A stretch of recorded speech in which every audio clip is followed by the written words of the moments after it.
Hello, my friends. Welcome to the Pro Wrestling Podcast. We are a couple of days late this week. That is all to do with me. Put the blame on my shoulders. Now, I'm going to say this at the start of the show.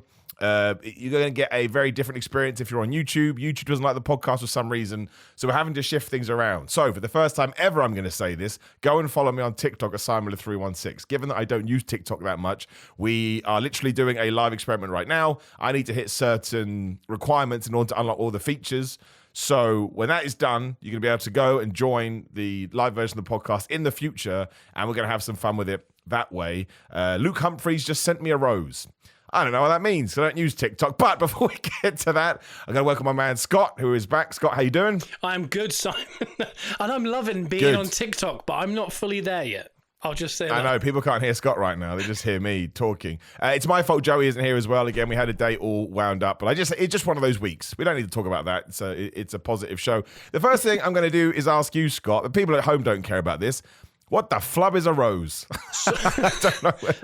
The thing is, we're old. This podcast it's a positive podcast, but it's an old podcast. I just don't use TikTok. Yeah, I exactly. don't use TikTok. And we use TikTok for our other podcast that you're also in the Gunners Are Us. Oh yeah, pump it right now. Gunners Are Us. Yeah, go check out Gunners Are Us. We go live on TikTok 10 a.m. GMT every Wednesday. Gunners Are Us podcast. Check it out, iTunes, Spotify, that kind of thing. But we're kind of moving the positive wrestling podcast in a similar kind of, like, I don't know, regime where we're going to go live, but we're also going to do the podcast for iTunes, Spotify, and all those kind of good things. But yeah, I get roses on our one, and every week someone gives us a rose or a football or something. And Joe and I are, what the hell's that? Is that a badger coming up? What's this? And the people in there just laugh at us because we don't know what's going on. And then when I finish, there's like 13 cents in my account, and I'm like, I don't know what's happening. So I think there's some kind of correlation. Roses are money. I think so, in some kind of capacity. That's so weird. So it's like, I used to do Twitch. I can't remember what they're called on Twitch. And bits. So it's like bits on Twitch. Yeah. Right?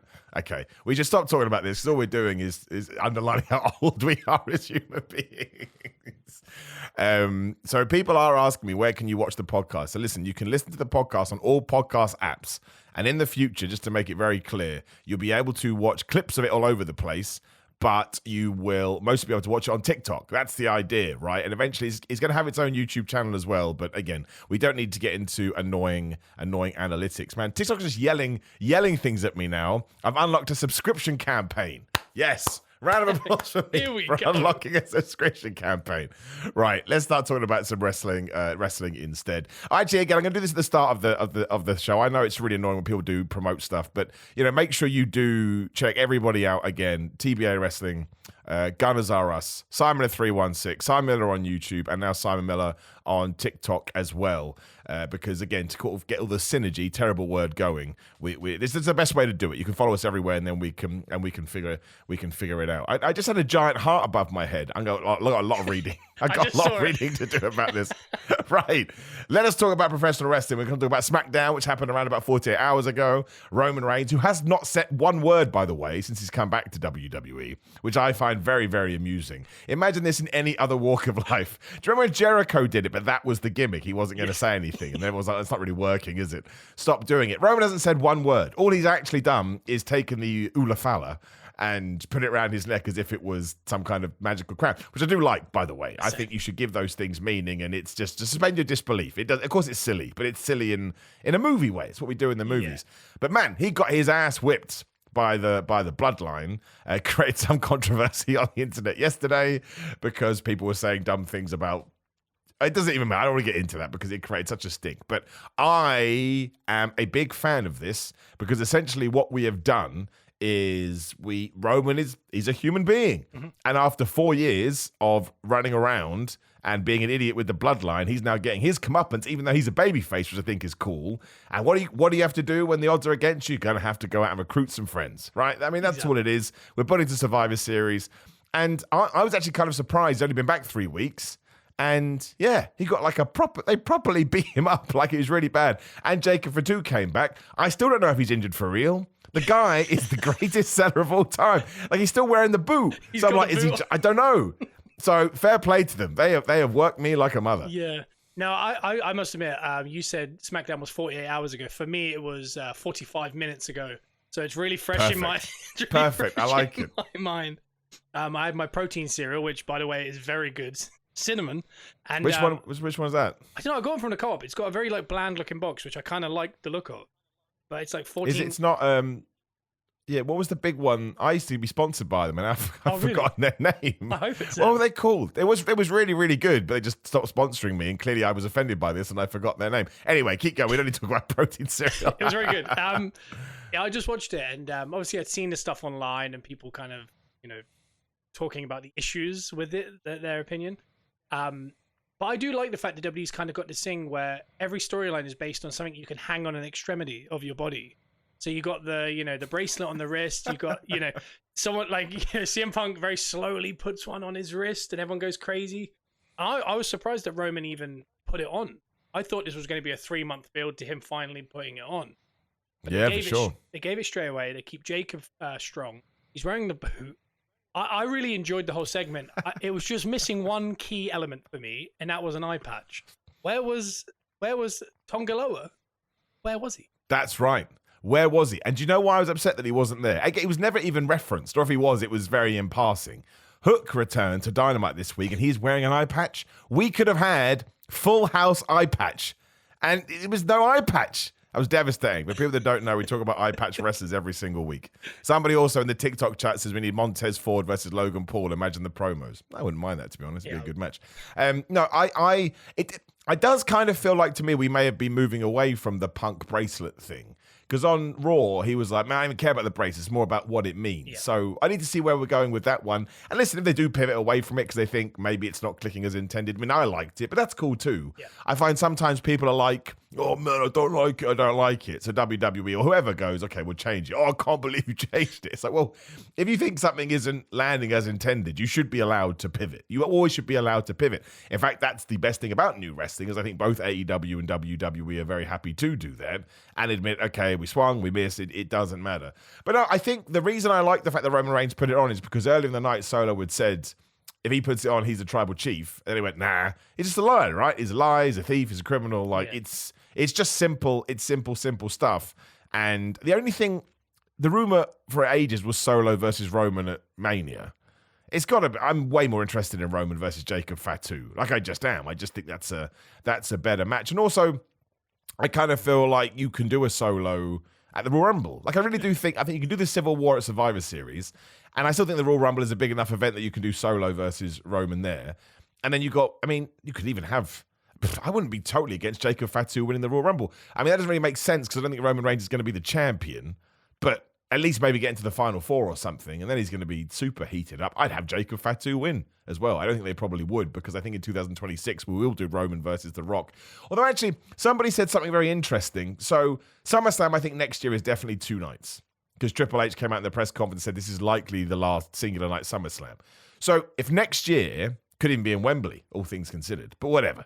If it is a 2-night SummerSlam, it means you're trying to turn it into WrestleMania. So if we do Cody versus The Rock at Mania, who's to say that 6 months later, whatever, 4 months later, you can't do The Rock versus Roman at that SummerSlam?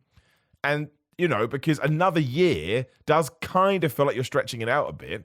And then you can really underline, we're not playing around anymore. SummerSlam is a super big deal. Yeah. I think as well, because the Bloodline storyline has kind of been super stretched out. But every single kind of marker, you've kind of been like, do you know what? Actually, it made sense in the end. So they've kind of got it right in hindsight. But in the moment, everyone was kind of like, oh, are we going too long? I mean, if you are trying to fill, can you imagine if they're trying to fill Wembley 2 nights running? That's a big old stadium. It's, again, WWE haven't been over into like a Wembley since 92. But Rock Roman is the way in which you fill that stadium, So a match like that could be pushed to a Wembley. Because in Vegas, they're going to fill that, whether it's Solo versus Roman, whether it's Rock and Cody. Yeah, because it's Mania. Yeah, it's Mania. Of course, yeah. Whereas SummerSlam London, obviously 50% of the tickets can be sold because, oh my God, WrestleMania is here, even though it's SummerSlam. But you also then need the big stars. If The Rock is traveling to London, that's the big moment. Everyone goes, oh my God, I know WWE are in town, but I mean, it's The Rock, He does have a power above everyone. That's the only reason I start... Because it's probably going to be The Rock's last match when he takes on Roman Reigns. True. I just can't see The Rock retiring in London. I don't know why. I do get it. Like, if if I could retire where I was born, for lack of a better term, I think you probably because I imagine it feels like your home audience. So I do understand that. Yeah. But I don't know. The Rock is also big into breaking records and stuff. So if you can sell out 2 nights at Wembley, so with they have to do the audacious setup, which I like, by the way. Audacious always sounds negative. I like how over the top and silly it is. So Wembley probably be 75, maybe 80,000, depending on what they do. Yeah, 80. But I guess at the same time, if The Rock can say, and I know it doesn't work like this, but I get, the star at the top can say I sold 160,000 tickets over a weekend at Wembley. It's pretty good. I don't know. That's an interesting thing to think about. But I suppose this is why WWE is so interesting right now, because you can go in about 100 different directions, and who the hell knows where you're going to end up. Exactly. Yeah, I think, like you said, I think The Rock loves making history more than he loves his hometown at this point. He's filmed a load of films at Pinewood, maybe London is his second home. I just feel that guy, he's going to want to go, because AEW have got to Wembley before them, and I think that hurts them. I don't think they like that. The only way in which they can say anything about it is now we have to do 2 nights and we have to sell out. And I mean, for football, I think it's 90,000 Wembley. So depending on how WWE like to do their ramps and very minimal, I don't think they can sell 180,000 tickets. But I mean, if they sold them at reasonable prices and stopped trying to, after every PLE, they always say, "Oh, it's the biggest gate in history." It's because every ticket's $2,000. That's the only reason the gate's good. So if they sold them at reasonable prices, there's millions of wrestling fans in the UK that would travel to Wembley if the tickets were. Same with All In. Again, I've seen people struggling with the tickets there, but also they have been more reasonable. But if you make them reasonable, people go, "Oh, I can spend money on travel now. I will come from, Scotland to London just for the weekend because I'm not spending 600 quid on a ticket. I'm spending 75 quid on a ticket. Therefore, I can get a hotel and all this kind of stuff. Better for the infrastructure of London as well." So I don't know, but I just don't see WWE. If SummerSlam gets announced tomorrow, the tickets are £9,000 for front row. So I don't know. To be fair, it is more of an entertainment industry problem because obviously Taylor Swift tickets she's in Wembley right now, and they're just, it's insane prices. Like it really, really is.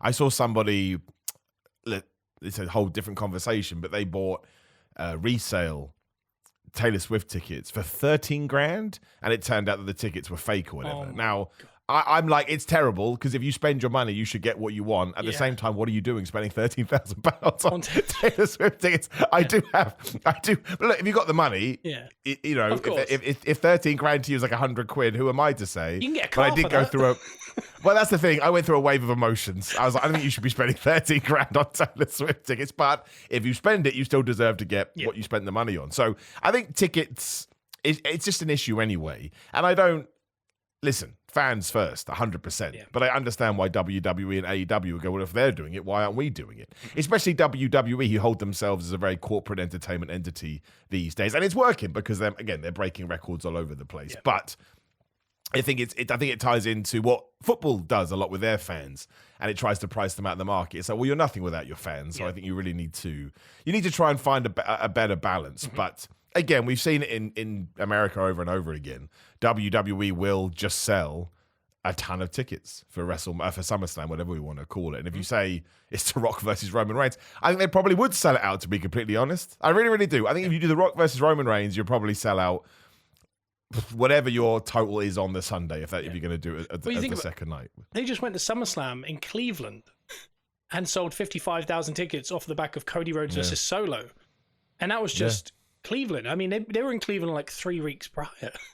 They're only in the Northeast. Like every week they're in some part of Pennsylvania. Like, I don't know how they, they're in Pennsylvania every 2 weeks, and then they go to Mania and they're like, let's do 2 nights.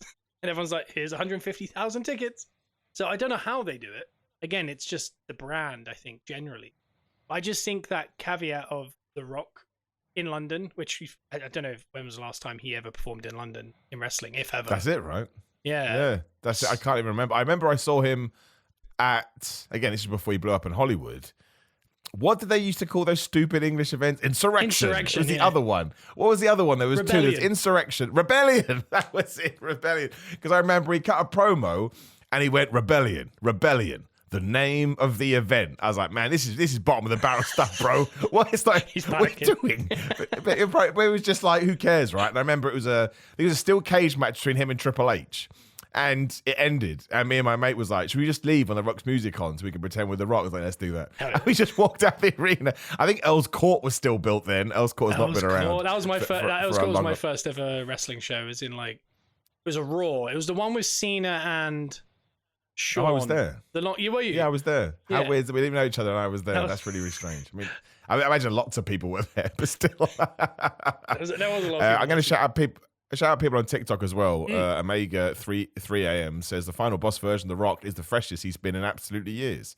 Yeah, I think I would agree with that. I think I wouldn't go against that at all. I think because obviously we watched the documentary whenever it came out, like 2 months ago, whatever it was now, 6 weeks, and the best thing that ever happened was nonsense and people sitting down, and I didn't say they were bickering, but very much had differences of opinions about what we should do at WrestleMania.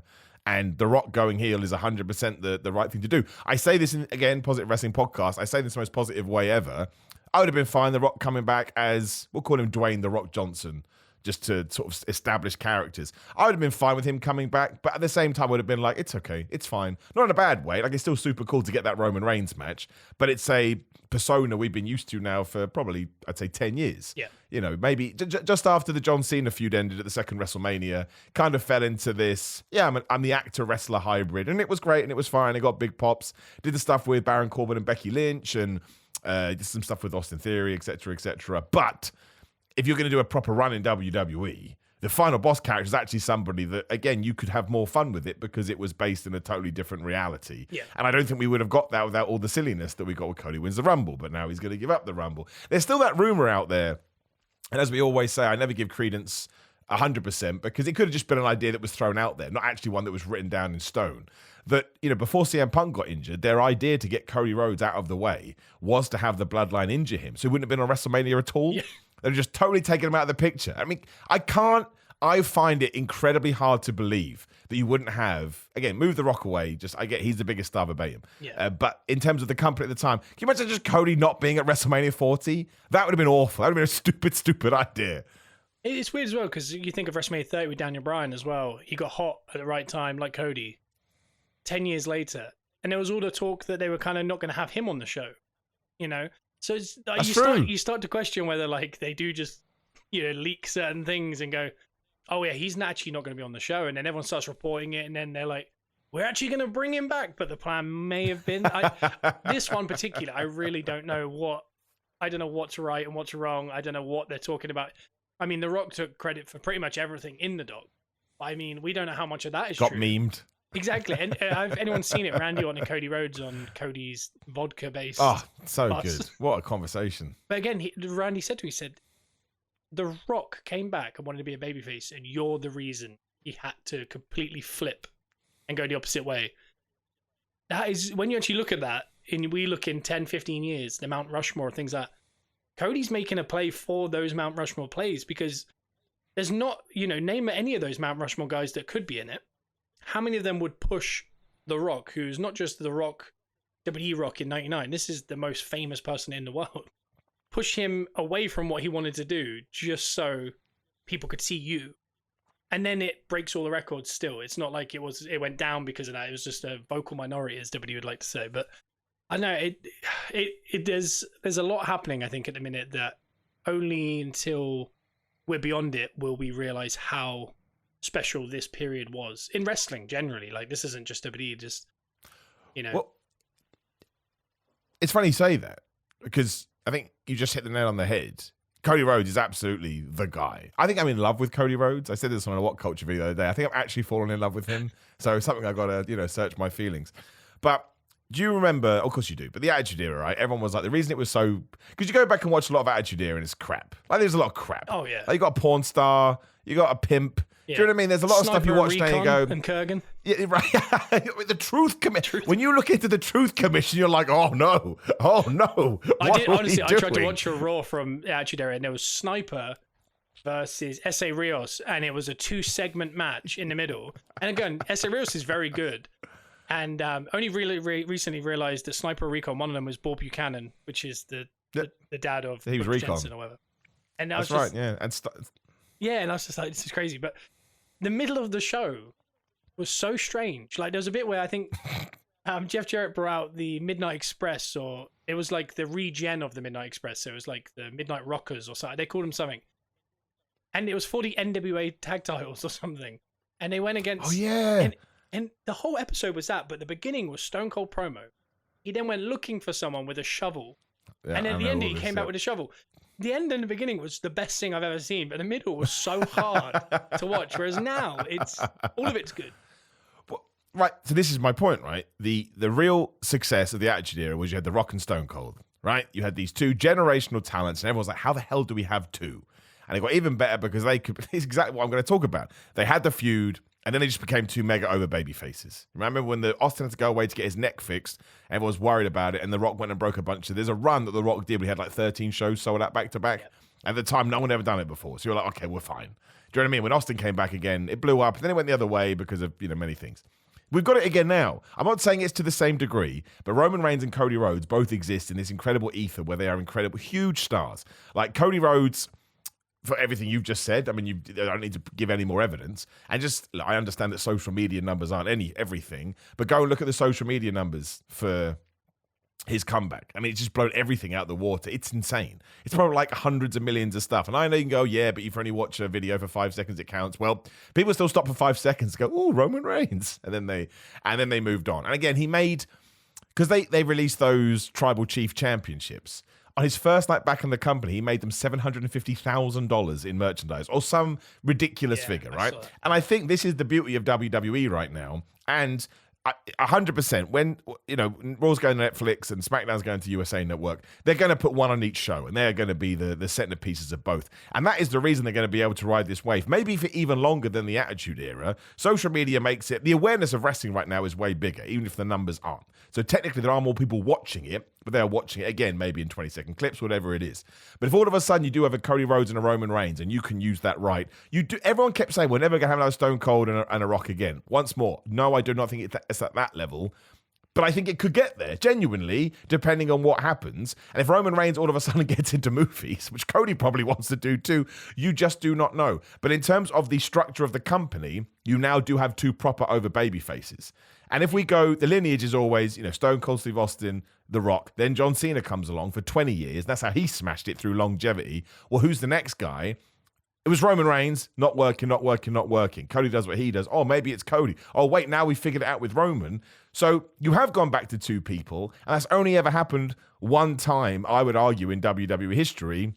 We should probably go back further than this, but I don't want to get my history wrong. You go Bruno Sammartino, and then there's some other guys like Pedro Morales and, Superstar Billy Graham, but they don't hit the highs that Bruno did. Then Hulk Hogan blows up. Right, excellent. Again, Bob Backlund was a champion for a little bit before Hulk Hogan. Not the same levels. Yeah. Hulk Hogan blows up, great. Well, now what do we do? Same kind of thing. Brett and Shawn, two of my favorites ever, don't really hit the highs. Here's Stone Cold on The Rock. Oh my gosh, we got two. Then it literally is John Cena, and now it's Cody Rhodes and Roman Reigns. And I think that's why you can build this incredible success and maybe continue it going for who knows how long, because people genuinely care about them. Again, Roman comes back, everyone goes crazy. On that SmackDown from the other day, and people may listen to this podcast another time, so the SmackDown from the 16th of August, when Cody just came out to save Kevin Owens, I would argue the pop was bigger than Roman's. People went absolutely nuts for it. And that crowd was great all evening.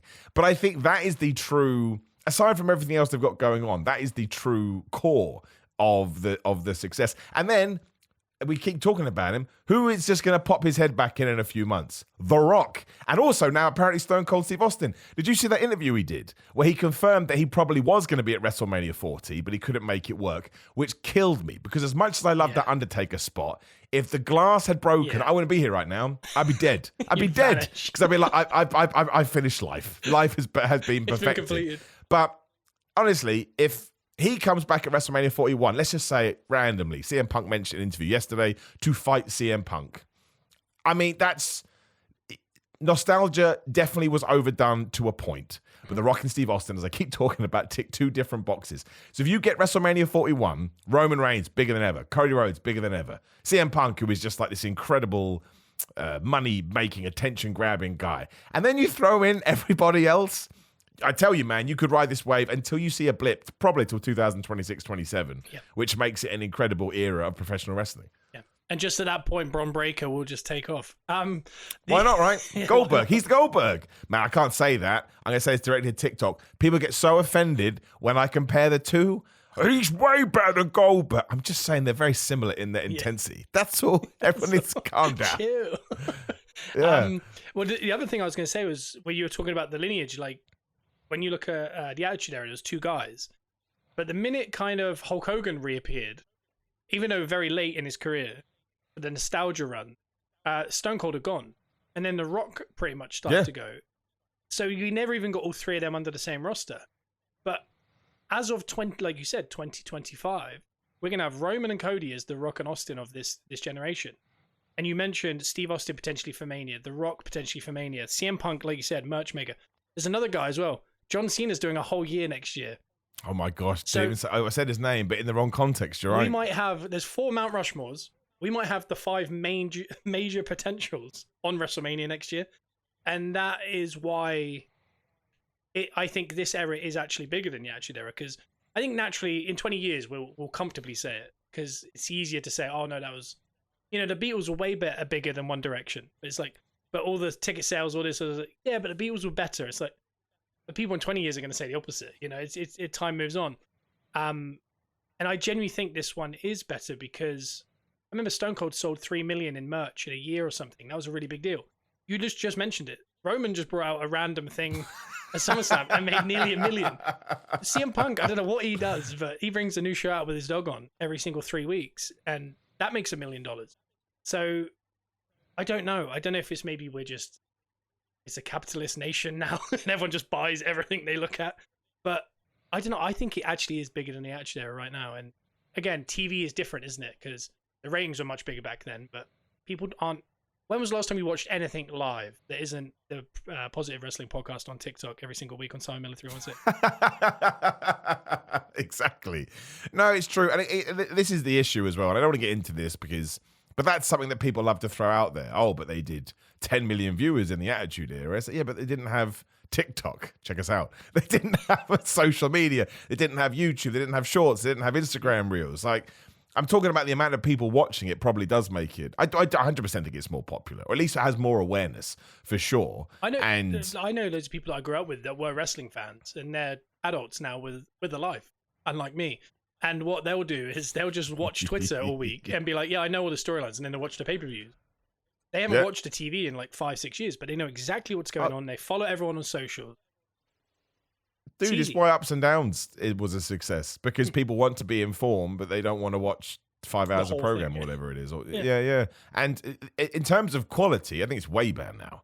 I think I don't mind Raw being 3 hours, but I think if Raw was 2 hours and they really could structure it well, it would kill those Raws from the late 2000s. Yeah. Sometimes, listen, I think it's not funny because definitely racist, but there is something. It's what I'm looking for.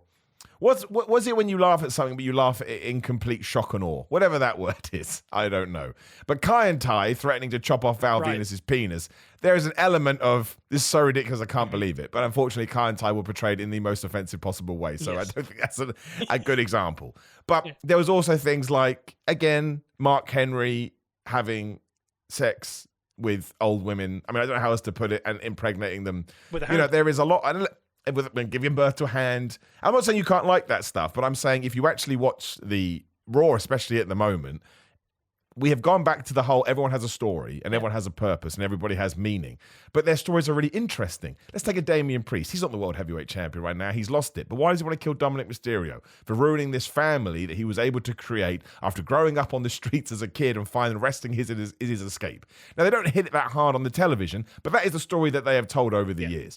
Comparatively, we go back to the Attitude Era. Oh, your name is Meat, and you hang out with whatever the name of that truly offensive women group was called. PMS. I can't remember now. PMS. And people like to shout at you, oh man, you're being so sensitive. Not being sensitive. I just know if there was a males group back then called Vasectomy, I'd be like, I'd rather you didn't. So it's the same. It's the same the other way around. But now, Like the dumb stuff, which still does annoy people. You know what? We're going to get into it right now because we have to. I was going to say this to later. I was actually going to use R-Truth and The Miz for the dumb stuff. I'm not. I'm going to talk about the Pretty Deadly musical. Now, listen. I foolishly did a tweet, Simon316, cheap plug, where I forget there is no humor on X anymore. It's devoid of humor. Everything is taken literally. Yeah. So I acted like I was going to riot on the streets. I said I'm going to start an army and we're going to fight back against all these people that don't like goofy wrestling. Here's the truth. I look right at TikTok, I look right at the camera. I don't care what you like and don't like in professional. I honestly don't care. You could walk in my house right now and say, Simon, I think everything you like is total crap and you're an idiot. And I go, okay, because I have real problems and I have bills to pay. And I have family who need my help. That's the stuff that I actually care about. And I have a great debate with you, but it's so surface level. I don't actually care. So I've now got people going, well, you'd have a very good point if you didn't talk so aggressively about it. It's like, if you read it in humor, it's not. Anyway, point is this.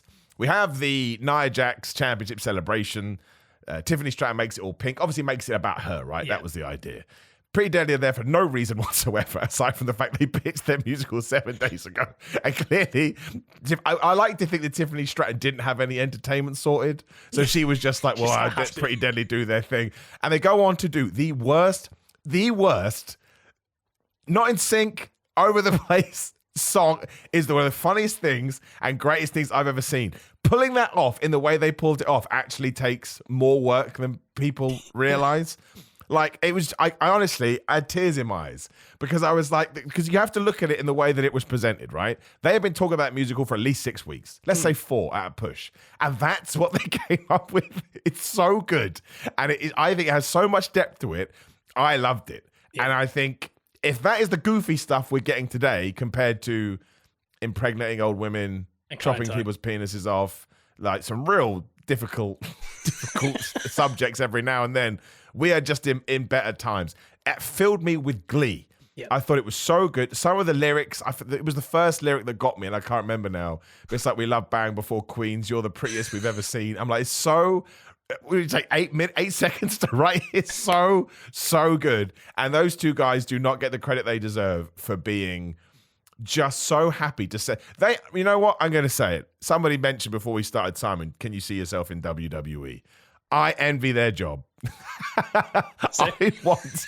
Screw Roman Reigns. Screw Cody Rhodes. I want to be Pretty Deadly. That's my dream. I think it is wonderful. No, I agree. It's so... I can't figure out what I could kind of compare it to. But, I mean, it's satire. So it's supposed to be good. Like, for example, there's a program, completely blanked on the name of it. It's got Shane Gillis. It's about kind of a tire place on Netflix. Yeah. It's like someone watching that and being like, this is ridiculous. I didn't see any profit in the tires. It's like, no, I don't think you're getting the point. It's not about the tires. It's about the group and how ridiculous the group are that are trying to sell the tires. Yeah. The musical, I'm going to assume, is not going to be Hamilton level, is my guess. That's my early guess. It's not going to be Hamilton. It's not going to be Les Mis or anything like that. It's not even going to be Mamma Mia, but it's certainly going to attempt to be. Because the point of this story, for me, is they're trying to tell everyone this musical is about to be Hamilton size. And every week they pitched it, and we're like, is there really a musical? And now they've given us a little bit of something, and you go, oh, there isn't a musical. They've got in and out. Up on the spot. They're up to their head in pressure now. They don't know what they're doing. And now they have to go to that next level. But for me, the ultimate story here would be, happens here. They continue to push it. Everyone's like, I'm not taking that. No. Keeps going. And then they hit a musical, and it's like really good. Like they produce it. And everyone goes, oh. You go back to Gillian Hall. It's like people going, she's not actually that good at singing. It's like, yeah, we get that. We understand. Yeah, that's the idea. That's the idea, right? Yeah. But I know.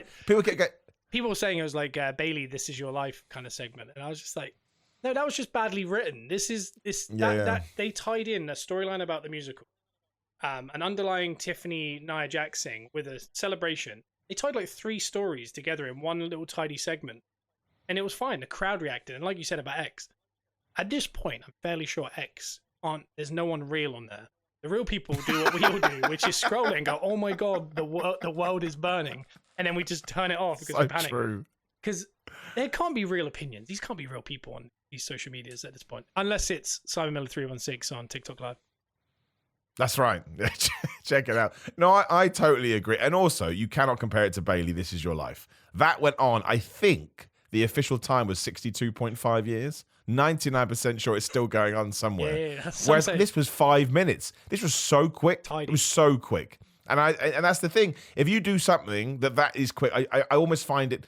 Listen, you like what you hate what you hate. You can't expect to like everything in pro wrestling. So if they're going to present something like this and make it so short, I think you can kind of just shrug it off. Oh, okay. Meh.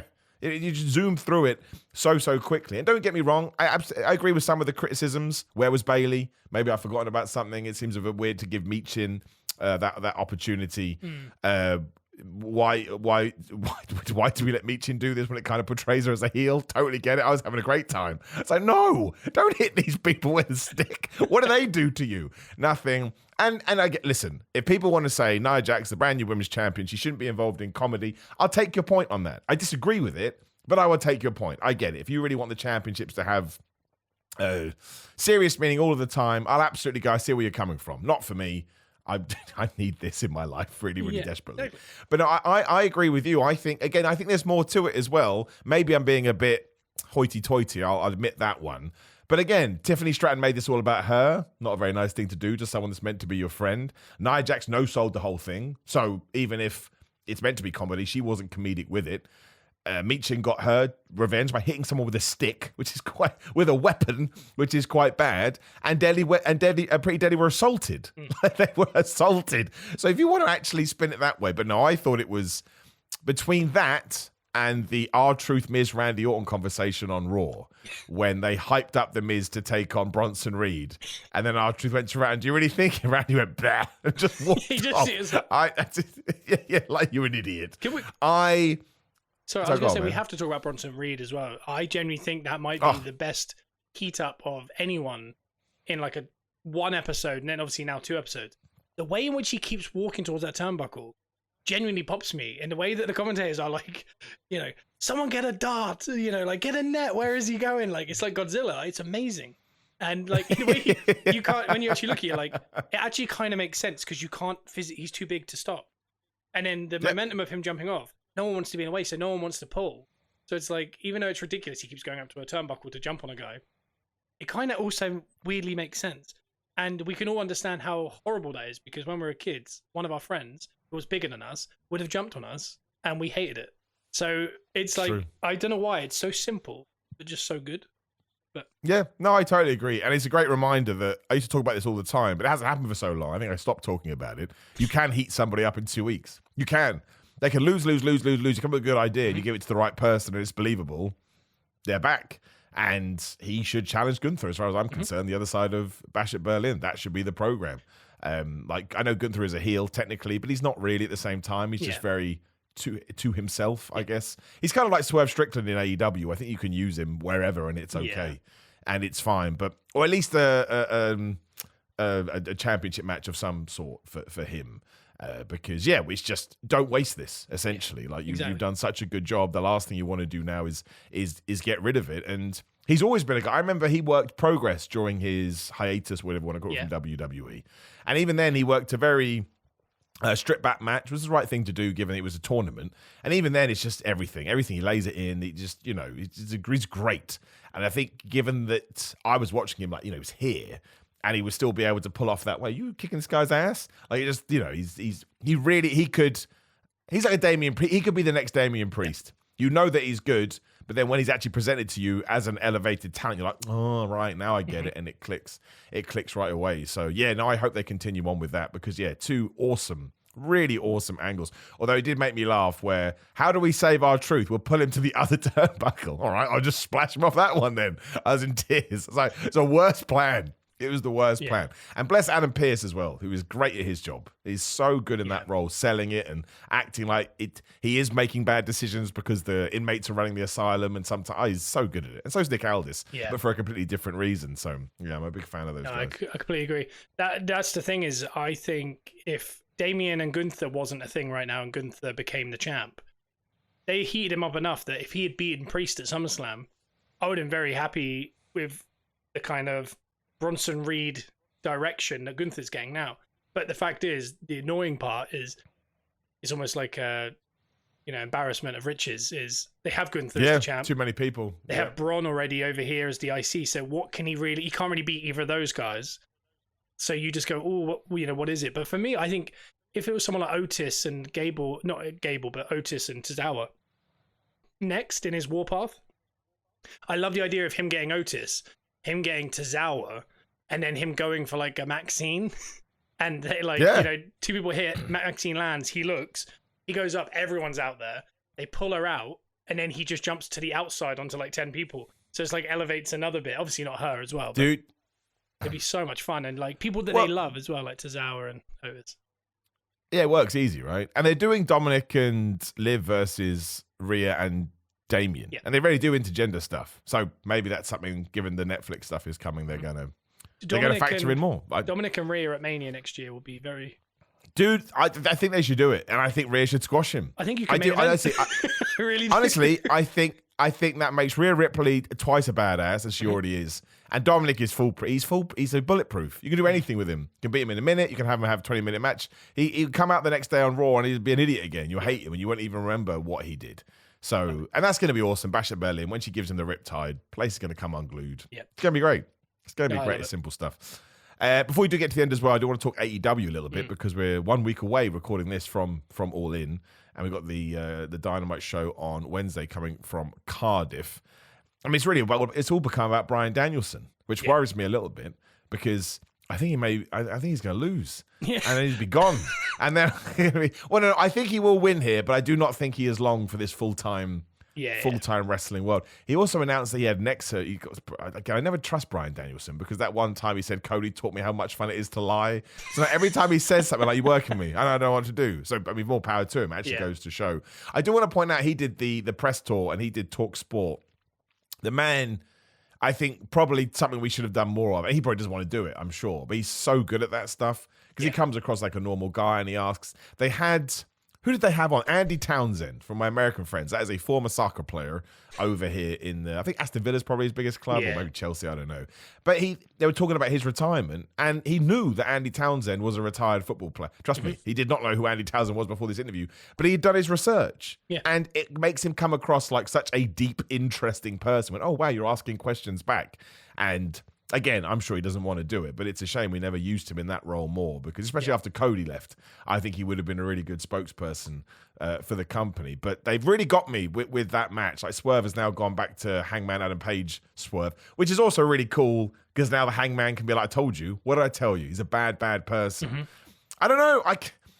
It's one of those interesting situations where the timing is almost all wrong. Swerve shouldn't be losing that championship right now, but Bryan Danielson also should be winning it for that moment at Wembley. You don't want to send people home with Bryan. But the thing is, Bryan Danielson will want that. You 100% know Bryan Danielson went to Tony Khan and said, picture it, right? 50,000 people, and it ends, I'm down on the floor. Sound good? It's like, no, that's not what it is. So, but it makes for a great main event. I'm genuinely torn about the whole thing. Yeah, I'm the same. I think from the get-go, we all kind of thought, he's retiring. It's just, a thing. And then they've put him on this press tour, like you said, and I think it really has kind of made us all question everything. And we've all gone, are they letting him have a little go? Like, has he actually kept it very quiet that he is very happy to end his career with Shane Strickland? Like, did he a year ago say to Tony Khan, this next year I want to do, Blackpool Combat Club, I want to work all these matches that I've always wanted to do, Shibatas and all these things. And, I'm happy Shane Strickland's the guy. I think he's the future. I'm happy to retire myself against him, and I don't need to wrestle. I do need extra. But they kept that really quiet and then brought it to TV, so we were like, oh, I bet. So I really don't know now. Like, I could see Daniel Bryan being the exact human, Bryan Danielson, that goes, get all the ticker tape falling on me laying. And it's like, oh yeah, that's how it ended. What a shame. I'm going to go enjoy my wife and kids and my life. And because he is that guy. And like you're saying, he's one of my favorites of all time because... Me too. I think for me, I've always loved the guys that are just normal humans. Like when you meet them, they are the exact same. I've been on a lot of shows and, Joe and I, before we go through the curtain, we're looking at each other talking about, whatever happened an hour ago. And then we just walk through a curtain, and then Joe's running around the room and I'm dancing or whatever. But it's very normalized. And then I used to watch guys like slap at themselves and then walk through, and I was like, God, that's mad. Like, that seems really crazy. So I've always liked Trent Sevens and Bryan Danielson's and stuff, who they'll be kind of giggling with you and stuff. And then they go out there and do a good match, and everyone's like, there was the switch. There was no switch. You just kind of just wandered into it. Yeah. And, Wrestling Road Diaries, if you ever saw that, the DVD with Cody Oh, it's so good, yeah. That was so good. I watched that about a month before I started training, and that was kind of my Really? Yeah. It was. I think it came out in 2009, and I think I bought it like maybe 20. I went to see Cabana at RevPro, and I bought it from him, I think, on a DVD, and I watched it, and I'm thinking, I love this guy, like Brian, like he's trying to join WWE, but he's like on the laptop trying to figure it out. He's like, how do I send a medical to like I don't understand, and like how much am I supposed to tell the truth? And he's asking all these questions. And I was like, he's such a normal guy, and he ends up like meeting a girl at like the fair, and he's just sat with her outside, and you're just like, so good. What a normal human. And I think like Kevin Owens is very right? similar, that kind of person. And I think I enjoy the fact that he is so like, he's loving the fact that no one has a clue in the world of internet, YouTube videos and all these things, and the pro wrestling, the Positive Pro Wrestling podcast. He loves the fact that no one knows. And I think that's his kind of cherry on top of his career, is he's confused everyone right at the end. And yeah, like you said, he'll probably win and retire in 3 months in a different match, and we'll go, oh, he put Wheeler Yuta out on a Dynamite, and that was the end. Yeah. And that's really what Daniel Bryan would do, like Bryan Danielson would do. But I think he's loving. He's reveling in the fact that no one has a clue, and I think that's how he also sells tickets. He doesn't have to care either. Yeah, but he doesn't care either. He honestly doesn't care. I think it's a wonderful attribute to have. If I win, great. If I lose, okay, whatever. He doesn't even have a television in his house. This guy's, he's such an interesting He doesn't have a guy. phone. He did an interview with, I can't remember who it was. He said if you looked at his phone right now, he's got 3,000 text messages. Just doesn't reply. Because they asked him, have you chatted to John Cena since he announced his retirement? And he said, nope, he may have messaged me though. Don't know. He doesn't. I It's a wonderful dream way of those to be. days. One day. Oh man, me too. I've literally got a phone in my face right here going, watch me. Although it's all gone weird now. I was trying to figure out how many people are watching. I have no idea. That number's just fallen off the screen. Don't understand it. I don't think it's very many. So I was gone. It does. I got a notification. Yeah. I got a notification saying we have. So go on. I was going to say, you'll get a puzzle at some point. I don't know if you've had this already. Once you hit an hour, they'll be like, like when you're trying to buy tickets, it says, are you a robot? It'll do something like that to make sure you're still there. And it's like a puzzle piece you got to put in. I'm just warning you before. It's very scary for you. I did get a notification saying we have limited the amount of people that could come into the stream because you've never done it before. Like, why is there so many rules? It doesn't make any sense, but it doesn't matter. It doesn't matter. Again, and that's why we're going to do so many lives coming up, just to make sure. Well, again, now it also told me all you have to do now is 2 more lives, and you can unlock multi-guests. And it doesn't actually say for how many. This is go live on 3 separate days. So I'll do a Q&A tomorrow and a Q&A Tuesday. Yeah. And we'll be good. I don't think there's anything else going on in professional wrestling. We'll do our big all-in breakdown next week because we'll get into the separate matches and stuff. Then the week after that is straight into Bash at the Berlin, which is too many pay-per-views. I agree with that. There's too much wrestling content in general, but you can kind of pick or choose it.